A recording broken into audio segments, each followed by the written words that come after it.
A Revolução Inglesa foi um dos acontecimentos mais importante e significativo que ocorreu na Idade Moderna, pois colocou fim no absolutismo monárquico da Inglaterra. A Revolução Inglesa trata-se de um movimento revolucionário que ocorreu no século XVII. Foi um dos principais acontecimentos da modernidade, isto é, da Idade Moderna. Foi considerado a primeira das grandes revoluções burguesas, isto é, as revoluções encabeçadas por lideranças provenientes da burguesia europeia, que havia se tornado, naquela ocasião, expressivamente forte, isto é, do ponto de vista econômico. Ao longo dos séculos XVI e XVII, a burguesia ela alcançava certa legitimidade política, ela já tinha poder econômico. Com o processo da Revolução, a burguesia da Inglaterra, por meio de uma guerra civil e da atuação imprescindível do parlamento, conseguiu combater o Estado absolutista monárquico e desta vez reformular, estruturar a política na Inglaterra, que culminaria no novo modelo da monarquia parlamentarista que foi instituída em 1688 com o término da Revolução Inglesa, estabelecendo o Bill of Rights, isto é, a Declaração de Direitos. Podemos dividir o processo revolucionário da Revolução Inglesa em 4 principais etapas. Quais foram essas etapas?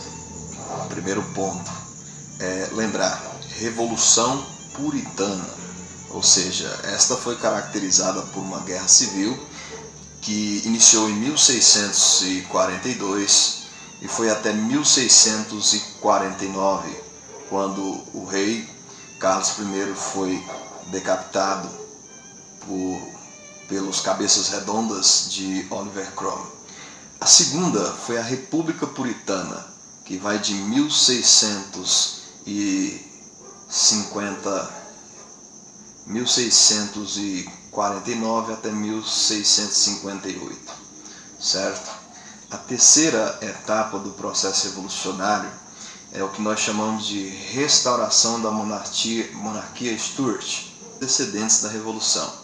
Primeiramente, é conveniente a gente salientar que a Europa era caracterizada pela dinastia Tudor, que estava no poder. Até então, tudo estava bem.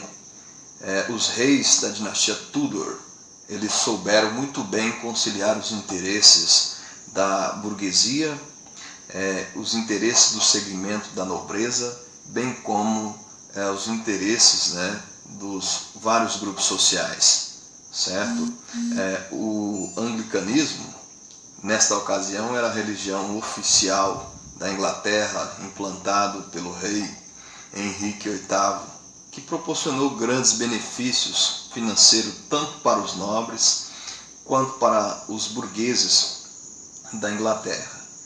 Isso porque teve início o processo de conversão das antigas terras feudais de domínio estabelecido pela Igreja Católica em propriedades privadas, o que possibilitou a formação dos chamados cercamentos e também dos arrendamentos que foram vendidos aos grupos provenientes da burguesia que pretendia explorar as minas de carvão ou praticar atividade agrícola.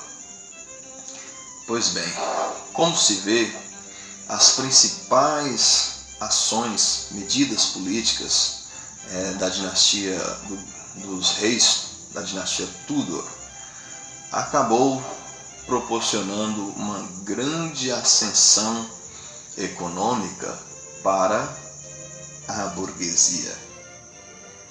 De modo que no fim do século, especificamente na década de 1590, os burgueses em si já tinham uma força expressiva, uma força representativa na chamada Câmara dos Comuns.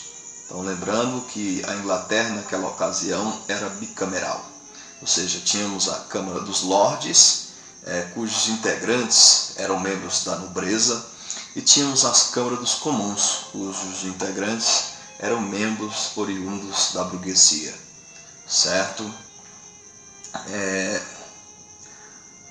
Só que nessa ocasião, pessoal, o problema é que essa força adquirida pela burguesia estava associada a uma religião da qual eles faziam parte, que era uma religião de origem protestante, que é o puritanismo, oriundo do calvinismo, que era a religião mais atraída, digamos assim, pela burguesia, e que, de uma certa forma, dava suporte ideológico para o radicalismo político anti-absolutista.